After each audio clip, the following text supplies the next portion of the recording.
Entonces estamos viendo la doctrina del Espíritu Santo y es una clase larga que se llama la obra del Espíritu Santo. Recordando que ya vimos qué es lo que hace Dios Padre y qué es lo que hizo y qué es lo que hace y lo que hizo el Señor Jesucristo. Y pues siendo cristianos, creyendo en la Trinidad, tenemos que ver un apartado al menos de qué hace el Espíritu Santo y qué ha hecho. Estamos estudiando, son 5 aspectos de la obra. Ya hemos visto que habilita, que purifica y nos quedamos en que revela. Y nos quedamos en el cuarto punto de que el Espíritu Santo revela. Y aquí vamos a ver que provee de una atmósfera piadosa cuando manifiesta su presencia. Provee de una atmósfera piadosa cuando manifiesta su presencia. Piadosa es... pues es que la piedad y la impiedad son antónimos y la Biblia habla de la impiedad como pecado. Entonces la piedad es lo que agrada a Dios. Debido a que el Espíritu Santo es una persona de la Trinidad y es Dios plenamente, el Espíritu Santo es Dios. Cuando el Espíritu Santo manifiesta su presencia, lo más lógico es que traiga junto con él los atributos de Dios. Los atributos de Dios que vimos que son pues, el amor, la ira, la justicia, la omnipresencia, todos los atributos que vimos. Cuando hablamos aquí de atmósfera es pues una palabra al menos que nos ayude a entender esto de que cuando viene la presencia del Espíritu Santo a un grupo, a una persona o a un lugar, por eso estamos usando la palabra atmósfera. Cuando el Espíritu Santo viene y crea esta atmósfera en un lugar, una de las cosas que va a producir es convicción de pecado, de justicia y de juicio. Juan 16, del 8 al 11 dice: y cuando Él venga, esto es el Consolador, convencerá al mundo de pecado, de justicia y de juicio. De pecado porque no creen en mí, de justicia porque yo voy al Padre y ustedes no me verán más, y de juicio porque el príncipe de este mundo ha sido juzgado. Entonces, en un lugar o en un grupo lleno del Espíritu Santo, o sea, lleno de esta atmósfera del Espíritu Santo, va a traer convicción de pecado. O sea, si un grupo está en el Espíritu, lo que va a pasar es que va a haber convicción de pecado. Acuérdense que esa es una de las funciones del Espíritu Santo, convencer de pecado al creyente, de ese pecado que lo más común es el que no ha confesado. El Espíritu Santo lo convence de que ha pecado y lleva al creyente a arrepentirse de ese pecado. Y obviamente a un no creyente lo que le hace es arrepentirse, lo capacita pues, o lo convence de pecado para que venga a la salvación, para que venga a la fe. Eso es el papel del Espíritu Santo. También como Dios es amor, acuérdense que ese es un atributo de Dios, que Dios es amor. Aquí por ejemplo Romanos 5:5 dice: y la esperanza no desilusiona, porque el amor de Dios ha sido derramado en nuestros corazones por medio del Espíritu Santo que nos fue dado. Entonces, otra de las cosas que vienen cuando se crea la atmósfera del Espíritu Santo es el amor. Cuando está el Espíritu Santo, ahorita vamos a ver sobre la unión, sobre que unifica. Entonces, cuando está el Espíritu Santo, lo que hay es amor, en distinción al odio, al rechazo, a los grupos, al sectarismo, a eso. Entonces, cuando viene el Espíritu Santo, hay amor, influye el amor entre las personas que están en el Espíritu Santo. También 1 Corintios 14:33 dice que Dios no es un Dios de desorden, sino de paz. Dios es un Dios de orden. Otras traducciones dicen: Dios no es un Dios de confusión, sino que es un Dios de paz, de armonía, pues de orden. De hecho, eso lo vimos como un atributo de Dios también. Fíjense, Romanos 14:17 dice: porque el reino de Dios no es comida ni bebida, sino justicia y paz y gozo en el Espíritu Santo. Esto es de que el creyente, cuando está lleno del Espíritu Santo, a pesar de las circunstancias, va a tener paz. No va a haber confusión ni no va a haber desorden en su vida, sino que va a haber paz. Acuérdense que ese es un fruto del Espíritu Santo: amor, gozo, paz. También pues aquí mencionó de gozo. Una persona cristiana es alguien que está feliz, es alguien que tiene gozo, pues. Aquí vamos a comparar este versículo que acabamos de leer con Hechos 13:52. Dice, y los discípulos estaban continuamente llenos de gozo y del Espíritu Santo. Si fijan aquí, pues ponen el gozo por un lado y el Espíritu Santo por el otro. Y esto, en Hechos, casi siempre leemos sobre que la iglesia era perseguida, pues, de que habían escapado de esto y de que arrestaron a unos, y después siempre dice eso, y los discípulos estaban continuando llenos de gozo. De hecho, por ahí, creo que es Pedro y Juan, de que dice que cuando salieron después de haber sido azotados por predicar a Cristo, salieron felices. ¿Por qué? Por ser dignos de sufrir a causa de Cristo. O sea, eso nos hace dignos, pues. O sea, qué padre que yo puedo sufrir a causa de Cristo. Entonces, si se fijan, a pesar de que las circunstancias sean adversas, siempre está el gozo. Y el gozo gracias al Señor. Podemos hablar de muchos pues de este tipo de cosas que trae el Espíritu Santo. Podemos resumirlo también, por ejemplo, en los frutos del Espíritu, en Gálatas 5:22 y 23. Amor, gozo, paz, paciencia, benignidad, mansedumbre. Otros elementos que trae esta atmósfera que puede querer el Espíritu Santo es la verdad.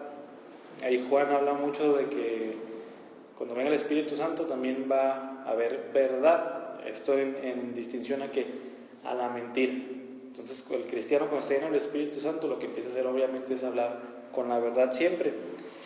Sabiduría, ahí viene en Deuteronomio 34:9. La sabiduría es, muchos pensamos que la sabiduría es como intelecto, pero la sabiduría es aplicar, bueno, el ser sabio para la Biblia es alguien que vive conforme Dios manda. Proverbios 1:7 dice que el principio de la sabiduría es el temor al Señor. O sea, cuando alguien teme al Señor, cuando alguien lo reverencia, o sea, cuando alguien lo obedece, porque Él es el Señor, porque Él es Dios, dice, ese es el principio de la sabiduría. Esa persona va a ser contada como un sabio. Entonces, un sabio es alguien que aplica y vive, pues, conforme a lo que Dios dice. Y Deuteronomio 34:9 dice, y Josué, hijo de Nun, estaba lleno del espíritu de sabiduría, porque Moisés había puesto sus manos sobre él, y los israelitas lo escucharon e hicieron tal como el Señor había mandado a Moisés. También va a haber consuelo. Hechos 9:31.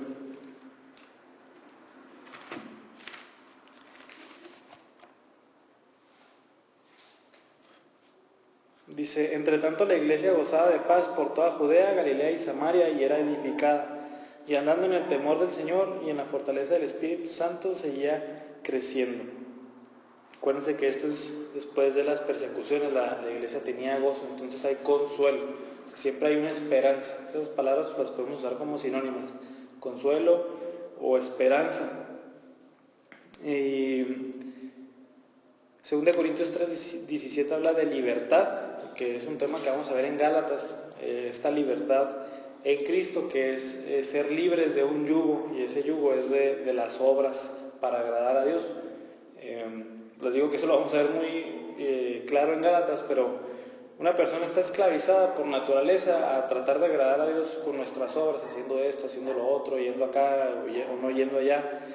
Pero cuando nos encontramos con el mensaje del Evangelio, encontramos que es un mensaje de libertad. O sea, Cristo me hace libre de eso, Cristo me hace libre de este yugo que yo traigo, de esta esclavitud, de estar agradando a Dios por mis obras. De justicia, ahorita lo leímos. Esperanza, que va muy relacionada al consuelo. Ahorita vamos a leer también de la conciencia de ser hijos de Dios. O sea, cuando alguien está lleno del Espíritu Santo, la convicción de que es un hijo de Dios es mucho más fuerte. El Espíritu Santo trae unidad, que ahorita lo vamos a ver como un encabezado, y poder, que es un tema también ahí importante en Hechos, que la iglesia y los creyentes tenían poder siempre gracias al Espíritu Santo. Y esto es en cuanto a la atmósfera que empieza a crear el Espíritu Santo cuando manifiesta su presencia. Como punto número 5, vamos a ver que nos da seguridad. Aquí les acaba de mencionar un versículo y es Romanos 8:16. Romanos 8:16 dice, El Espíritu mismo da testimonio a nuestro espíritu de que somos hijos de Dios. O sea, eso es lo que hace el Espíritu Santo. Nos da, ¿cuál es la palabra que usa? Nos da testimonio a nuestro espíritu de que somos hijos de Dios. Entonces, ¿quién se encarga de hacernos sentir parte de la familia de Dios? Es el Espíritu Santo. Y esta seguridad es un tema importante en la carta de Primera de Juan. Primera de Juan una y otra vez hace así como la pregunta de ¿y cómo sé si soy cristiano? ¿Y cómo sé si en verdad ando en la fe? Y da muchas respuestas, pero por ejemplo Primera de Juan 3:24 dice: el que guarda sus mandamientos permanece en él y Dios en él, y en esto sabemos que él permanece en nosotros por el Espíritu que nos ha dado. ¿Cómo sabemos que él permanece en nosotros? ¿Cómo sabemos que Dios está conmigo? Dice, por el Espíritu que nos ha dado. Si se fijan, está muy relacionado con Romanos 8:16. También un poquito más adelante en Primera de Juan 4:13 dice: en esto sabemos que permanecemos en él y él en nosotros, en que nos ha dado su Espíritu. Entonces el Espíritu Santo es quien nos da una seguridad de que estamos en comunión con Dios. Y esto es tanto espiritual como emocional. Hay veces que entramos en depresiones y no sabemos si Dios está con nosotros, pues si de plano Dios ya me olvidó. Entonces quien se encarga de darnos ese consuelo y de esa seguridad es el Espíritu Santo. Como sexto punto vamos a ver que nos enseña e ilumina. O sea, quien nos ayuda a entender las cosas espirituales es el Espíritu Santo. Jesús dio una promesa a sus discípulos de que en Juan 14:26 dice: les enseñará todas las cosas y les hará recordar todo lo que les he dicho. Y un poco más adelante en Juan 16:13 dice Cristo: Él los guiará a toda la verdad. Está hablando del Espíritu Santo. Entonces, ¿quién se encarga de llevar al creyente a la verdad? O sea, ¿quién se encarga de estarlo dirigiendo por el camino correcto sobre la verdad y no la mentira? Es el Espíritu Santo. El Espíritu Santo es quien nos guía. Además, Cristo también prometió que cuando fuéramos llevados a un juicio, en la persecución, ¿quién es el que nos iba a dar las palabras para hablar en ese momento? Ahí dice Cristo que es el Espíritu Santo. O sea, nosotros no va a salir ninguna palabra más que como el valor y la confianza de poder estar permaneciendo en una persecución o estar permaneciendo sobre la oposición. Es el Espíritu Santo. O sea, tanto que en Hechos, otra vez, que esté yéndome mucho a Hechos, en Hechos una y otra vez cuando eran perseguidos, pudieron dar un sermón o pudieron permanecer firmes gracias al Espíritu Santo.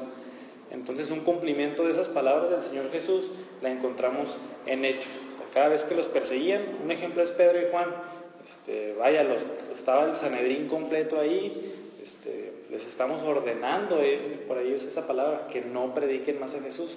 ¿Y qué dicen? No, es necesario obedecer primero ¿a quién? A Dios y no a los hombres.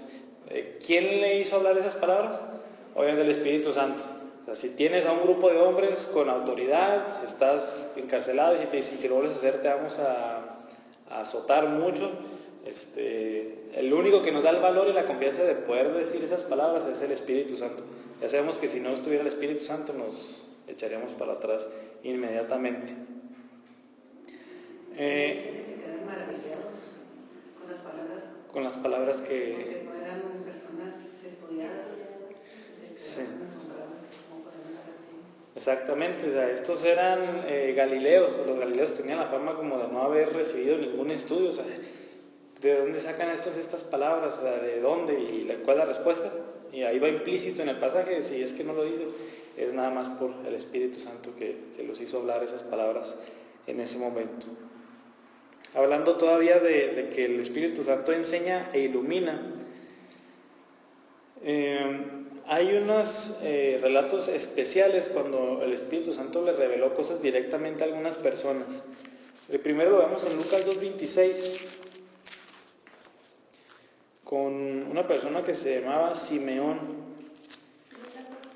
Lucas 2:26. Dice el verso 25: había en Jerusalén un hombre que se llamaba Simeón, Este hombre justo y piadoso esperaba la consolación de Israel y el Espíritu Santo estaba sobre él. Ahí vemos el comentario de Lucas de que el Espíritu Santo estaba sobre Simeón. Y el verso 26 dice, y por el Espíritu Santo se le había revelado que no vería la muerte sin antes ver al Cristo del Señor, o ver al Mesías del Señor. Entonces aquí el Espíritu Santo, no sabemos de qué manera, le reveló a Simeón de que no se iba a morir sin no ver al Mesías, y este pasaje habla de que se cumplió, porque fueron a presentar a Jesús al templo, y aquí fue cuando Simeón dice, gracias Señor porque me permitiste en esta vida, o fuiste fiel a tu palabra, pues tú me dijiste que no iba a morir antes de ver al Cristo, y lo estoy viendo. Pero entonces aquí el punto es que el Espíritu Santo se lo reveló a Simeón. En Hechos 11 también tenemos a un profeta que se llamaba Agabo, y dice que el Espíritu Santo le reveló algo también a este profeta Agabo. Hechos 11:28. Si levantándose uno de ellos, llamado Agabo, daba a entender por el Espíritu Santo que ciertamente habría una gran hambre en toda la tierra, y esto ocurrió durante el reinado del emperador Claudio. En ese comentario final lo usa Lucas para decir que sí pasó esa hambruna, o sea, realmente pasó la hambruna. Pero aquí otra vez el punto es que el Espíritu Santo le dijo a Simeón de alguna manera u otra de que iba a haber una gran hambre en la tierra. De hecho, eso lo vamos a ver un poco este viernes ahí en Gálatas, se cruza ahí con Gálatas este episodio, pues. Hechos 21:11. Desde el 10 dice, y deteniéndonos ahí varios días, descendió de Judea cierto profeta llamado Agabo, aquí tenemos este personaje otra vez, quien vino a vernos y tomando el cinto de Pablo se ató las manos y los pies y dijo, así dice el Espíritu Santo, así atarán los judíos en Jerusalén al dueño de este cinto y lo entregarán en manos de los gentiles. ¿Qué fue lo que se le reveló a Agabo ahí? Cómo iba a ser pues hecho prisionero el apóstol Pablo. También Pablo en 1 de Timoteo 4:1 se le fueron reveladas más cosas, dice 1 de Timoteo 4:1. El Espíritu dice claramente que en los últimos tiempos algunos se apartarán de la fe, prestando atención a espíritus engañadores y a doctrinas de demonios. ¿Quién le enseñó esto a Pablo acerca de los últimos días? Ahí dice al principio, el Espíritu se lo reveló. ¿Por qué es necesario que el Espíritu Santo sea quien nos enseñe? El verso muy clave aquí es 1 Corintios 2:12. 1 Corintios 2:12 dice, y nosotros hemos recibido no el espíritu del mundo, sino el Espíritu que viene de Dios, para que conozcamos lo que Dios nos ha dado gratuitamente. O sea, ¿cómo hemos de conocer lo que Dios nos ha dado, dice Pablo? Sino el Espíritu que viene de Dios. El Espíritu que viene de Dios es quien nos da a conocer todas esas cosas. Y de hecho, el verso 11, el verso anterior dice, porque entre los hombres, ¿quién conoce los pensamientos de un hombre sino el espíritu del hombre que está en él? Asimismo, nadie conoce los pensamientos de Dios sino el Espíritu de Dios. Y el verso 14 dice, pero el hombre natural no acepta las cosas del Espíritu de Dios porque para él son necedad y no las puede entender porque son cosas que se disciernen espiritualmente. Entonces, ¿por qué necesitamos la obra del Espíritu Santo? Porque nosotros somos hombres naturales, pues, nosotros somos carnales y no podemos entender las cosas del Espíritu porque son cosas que se disciernen como espiritualmente. Entonces, ¿de quién necesitamos la ayuda para entender las cosas espirituales? Enteramente del Espíritu Santo, así como lo dicen todos estos versos de 1 Corintios 2. Entonces, una oración que debe estar constantemente en nosotros es el pedirle al Espíritu Santo que nos dé el entendimiento y que nos ilumine para entender estas verdades espirituales. Entonces, podemos ser muy inteligentes, podemos tener el IQ más alto y venir a la palabra de Dios y no discernir las cosas espirituales. ¿Por qué? Porque no se disciernen así. ¿Cómo se disciernen? Espiritualmente. ¿Y cómo las vamos a discernir espiritualmente? Nada más con la ayuda del Espíritu Santo. Encontramos una oración de David en el Salmo 119:18. A pesar de que no se lo pide al Espíritu Santo, dice, ábreme los ojos para que contemple las maravillas de tu ley. Aquí está David pidiéndole al Señor, ábreme los ojos para que yo contemple las maravillas de tu ley o de lo que has escrito. O sea, necesito que tú me abras los ojos para entender lo que hay aquí. Salmo 119, 18. Y finalmente Efesios 1, versos 17 y 19. También Pablo aquí hace una oración que confirma todo lo que estamos diciendo. Aquí cuando Pablo hace una oración por los efesios dice: pido que el Dios de nuestro Señor Jesucristo, el Padre de gloria, les dé espíritu de sabiduría y de revelación en un mejor conocimiento de Él.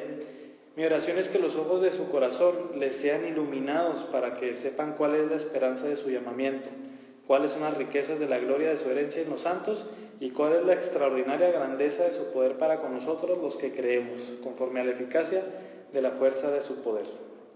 Entonces Pablo aquí dice que quiere que los efesios se le abran los ojos para entender cuáles verdades. Aquí dice la esperanza de su llamamiento, las riquezas de la gloria, la extraordinaria grandeza del poder de Dios. Pero ¿cómo? Pidiéndole a Dios que Dios les dé ese entendimiento, que Dios les dé ese espíritu de sabiduría y de revelación. Entonces otra vez, no podemos discernir estas cosas por nuestra mente, por más inteligentes que seamos, sino que necesitamos siempre pedirle ayuda a Dios para poder entender las verdades espirituales.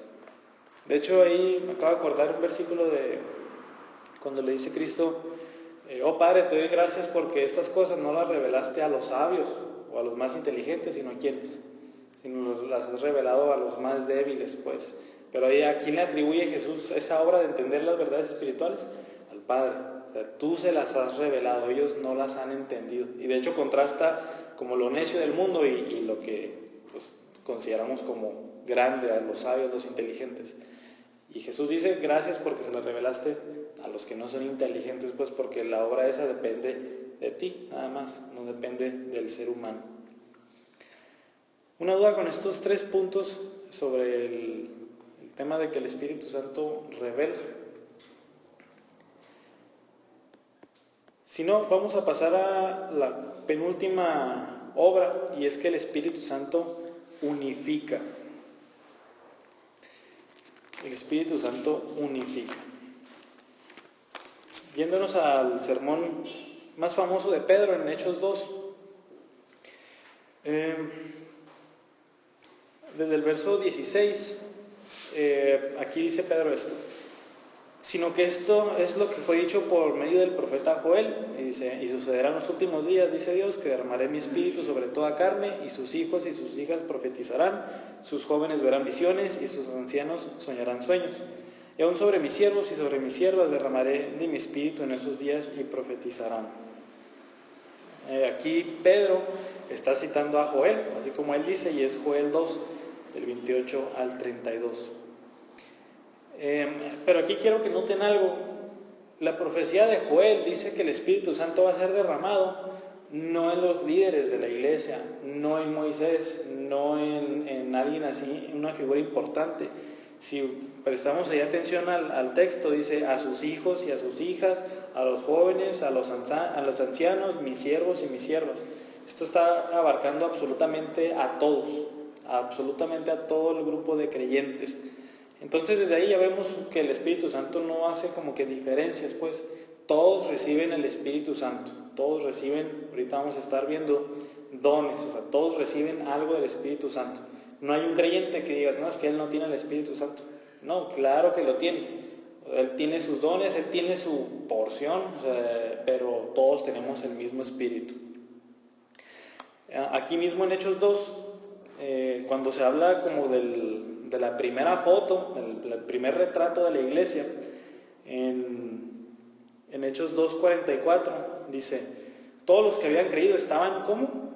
Dice, estaban juntos y tenían todas las cosas en común. ¿De qué nos habla eso? Unidad, hay amor, hay armonía allí en estos primeros cristianos. Dice, vendían todas sus propiedades y sus bienes y los compartían con todos, según la necesidad de cada uno. Esto no es que los primeros cristianos eran comunistas, sino que a los pobres, los mismos cristianos a los cristianos pobres, les proveían para sus necesidades. Dice, día tras día continuaban unánimes, esto es juntos, todos juntos permanecían en el templo y partiendo el pan en los hogares, comían juntos, otra vez dice ahí la palabra, con alegría y sencillez de corazón, alabando a Dios y hallando favor con todo el pueblo. Y el Señor añadía cada día el número de ellos, los que iban siendo salvos. Entonces, este pasaje pues, es muy famoso, porque es como la primera foto que tenemos pues, de la iglesia, pero dejando a un lado lo que siempre nos centramos, hay que, si se fijan aquí, resalté las palabras que enfatizan la unidad de la iglesia, palabras como juntos, tenían todas las cosas en común, vendían sus propiedades, estaban unánimes en el templo, juntos partían el pan. Entonces habla de mucha unidad. ¿Por qué? Porque el Espíritu Santo estaba sobre ellos. Pablo hace una bendición en 2 Corintios 13, 14, el cual es un versículo demasiado trinitario. 2 Corintios 13, 14. De hecho es el último versículo de 2 Corintios. Dice: la gracia del Señor Jesucristo, el amor de Dios y la comunión del Espíritu sean con todos ustedes. Si se fijan, es un versículo muy trinitario. Pero Pablo aquí le está atribuyendo la comunión o la unión de los cristianos a una persona de la Trinidad en específico, y esa es al Espíritu Santo. Si se fijan, es consistente con lo que estamos viendo, que el Espíritu Santo es quien trae unidad, el Espíritu Santo es quien unifica, y aquí Pablo lo enseña en una pequeña oración. La gracia del Señor Jesucristo, el amor de Dios y la comunión del Espíritu Santo sean con todos ustedes. En Filipenses, capítulo 2, versos 1 y 2,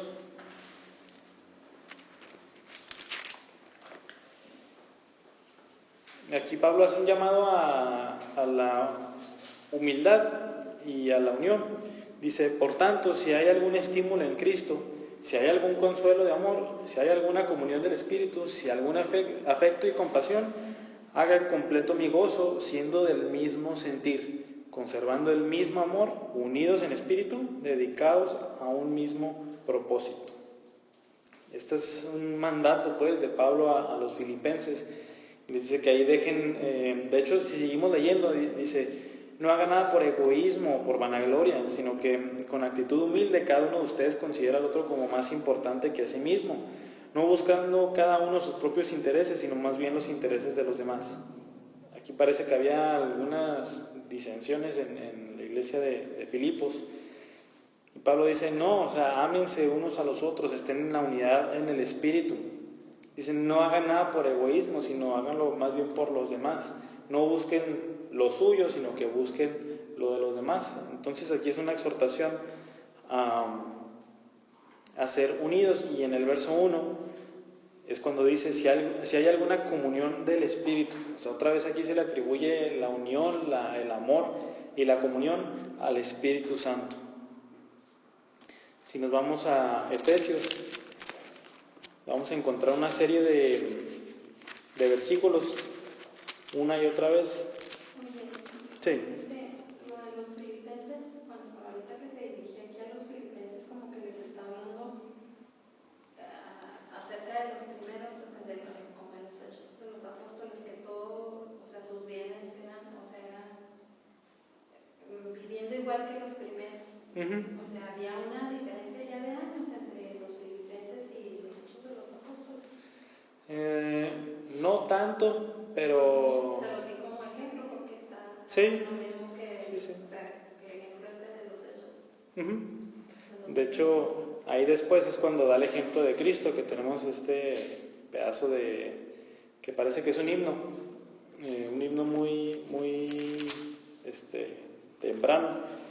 Dice allá: pues en ustedes esta misma actitud que hubo también en Cristo Jesús, y que Cristo se humilló a sí mismo, no consideró el ser igual a Dios. Entonces, así como Cristo se humilló, así humíllense ustedes delante de los demás. Tomen el mismo ejemplo de Cristo, que no buscó lo suyo, sino que buscó el bien de los demás.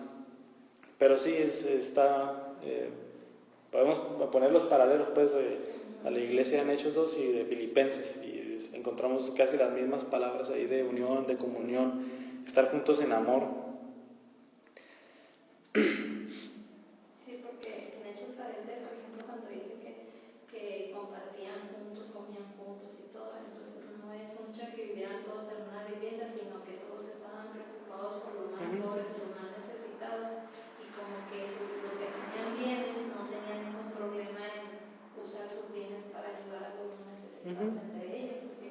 Sí, Eso sí. no lo entendí, ¿no? Sí, sí, les digo que no eran comunistas, de que no, todos de todos no, sino que los cristianos más ricos con los cristianos más pobres, pues ahora sí que buscaban más bien los intereses del pobre y decían, no, pues no pasa nada si vendo esto, para que, con tal de que tú vivas bien también.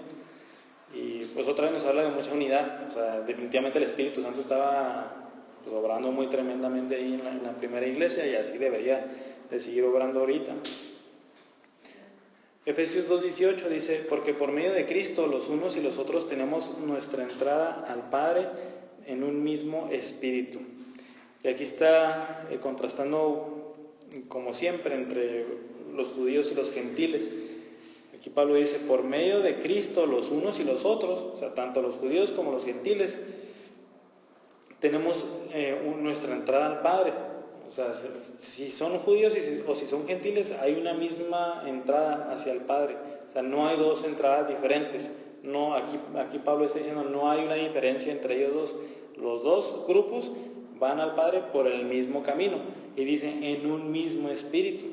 Ese mismo espíritu es quien lleva a todos, mexicanos, chinos, judíos, gentiles, al Padre. Entonces aquí Pablo está diciendo, la salvación para todos es igual. O sea, por eso no hay ninguna distinción entre ustedes.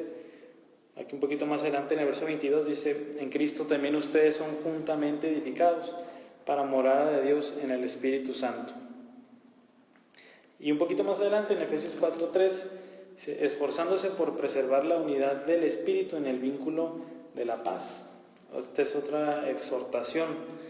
Y pues en este tiempo se dirige otra vez a judíos y a gentiles, pero pues esa división no significa que nada más aplique para ellos, ya sabemos que aplica para nosotros en cualquier contexto. Debemos de buscar siempre, aquí dice, por preservar la unidad del Espíritu, que todos seamos uno, que todos andemos en lo mismo, que todos busquemos lo mismo, que es a Dios.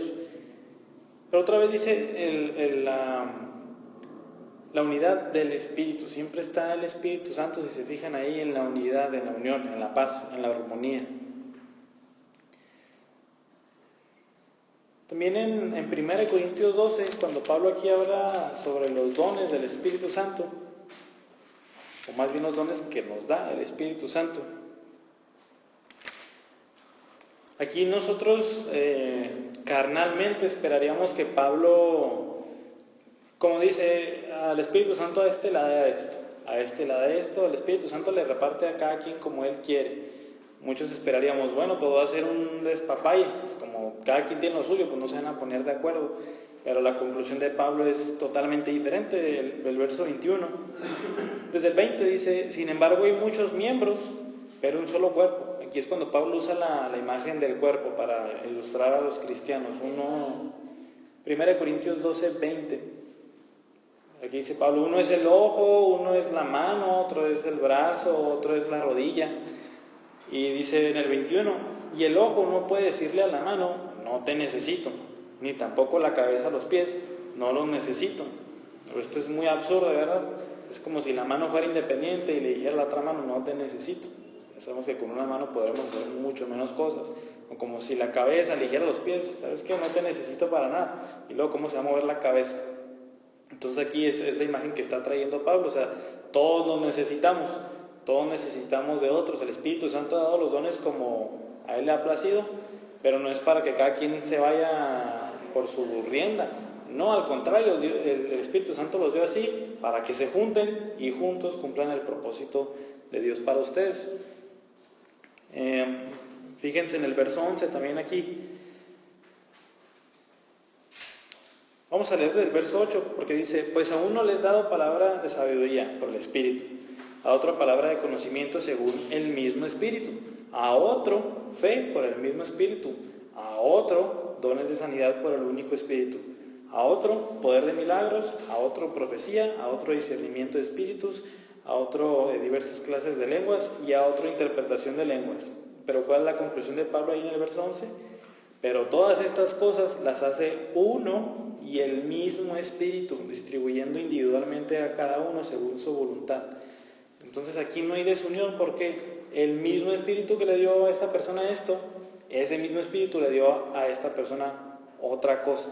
Todo lo hace, dice Pablo, el mismo Espíritu, el uno y el mismo Espíritu. Por eso no puede haber desunión. El verso 7 dice, pero a cada uno se le da manifestación del Espíritu para el bien común, no para su propio bien. Pues el Espíritu Santo le da algo a alguien para el bien común. Es como si a mí el Espíritu Santo me permitiera estudiar la palabra de Dios y no se lo dijera a nadie, y yo me lo quedara. Pues que ellos estudien, pues no lo necesito, así como diría la imagen del cuerpo, ¿verdad? No, a lo mejor a mí el Espíritu Santo me permite estudiar la palabra para el bien común, así como dice aquí, para que todos se beneficien de ello. Así como a ustedes les da un don diferente, no para ustedes nada más, sino para el bien común. Entonces el Espíritu Santo, si se fijan, se encarga mucho del bien común, del cuerpo, no los quiere separados.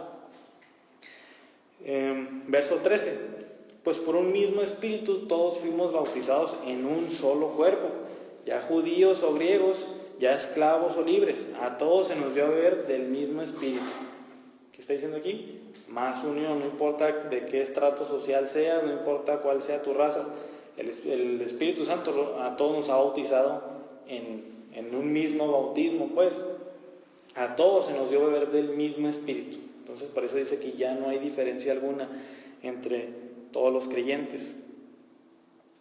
De hecho, en Gálatas 5:20, cuando dice los frutos de la carne, que los frutos de la carne están contrapuestos con los frutos del Espíritu, dice el verso 20, que uno de los frutos de la carne son enemistades, pleitos, celos, enojos, rivalidades y disensiones. Esos son frutos de la carne. O sea, cuando alguien busca pleitos, hay enojos, celos, rivalidades, cuando busca la desunión, cuando busca la separación con los demás, dice son frutos de la carne, no son frutos del Espíritu Santo. Lo que dice que son frutos del Espíritu es el amor unos con otros, el gozo, la paz, o sea, no las rencillas, no el estar peleados con los demás, sino estar en paz, la paciencia, la benignidad, la bondad, la fidelidad. Si fijan, si tenemos todo eso, deberíamos de estar bien con todas las personas.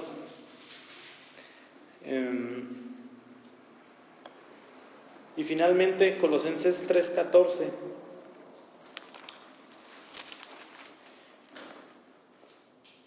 Colosenses 3:14 dice, sobre todas estas cosas, vístanse de amor, que es el vínculo de la unidad. Ese es como el resumen de todo esto. El Espíritu Santo debe producirnos amor. ¿Por qué? El amor es el vínculo de la unidad. Acuérdense que hay que definir siempre la palabra amor, porque la palabra amor la usamos pues ya para todo. Así como dices que amas a tu esposa o que amas a tus papás, también dices que amas a tu perro. Entonces, si se fijan, la palabra amor pues la tenemos muy, muy mezclada ahí. El amor bíblico es darse, dar al otro. Juan 3:16, ¿qué dice? Porque de tal manera amó Dios al mundo, ¿y qué hizo porque lo amó? Dio a su Hijo. Entonces el amor bíblico es dar al otro sin recibir nada a cambio o sin esperar nada a cambio. Y 1 Juan 4 también dice, a ver si los leo porque se me acaba de olvidar. 1 Juan 4:10 dice, en esto consiste el amor, no en que nosotros hayamos amado a Dios, sino en que Él nos amó a nosotros. ¿Y qué hizo Dios? Porque nos amó y envió a su Hijo como propiciación por nuestros pecados. Entonces el amor se le puede llamar un amor sacrificial, porque es darle al otro sin recibir nada a cambio, o recibir lo peor de esa persona, pero yo siempre estarle dando, estar buscando lo mejor para esa persona. Eso es amor, y el mejor ejemplo que tenemos es el de Dios. Todos nosotros pecadores, todos blasfemando a Dios día con nuestras obras. ¿Y qué hizo Dios? ¿Nos la devolvió igual? No, claro que no. ¿Qué hizo? Dio a su Hijo para propiciación de nuestros pecados.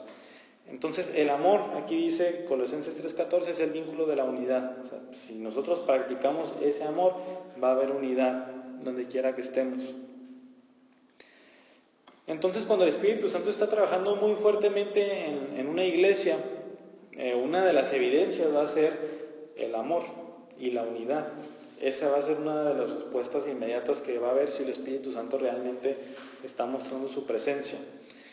De hecho, hay casos extremos donde iglesias literalmente tienen sus grupos, los cuales ya no se hablan, o sus filas para los preferenciales, etc. Entonces ahí ya no estamos hablando para nada de un vínculo de unidad, ni un vínculo de amor.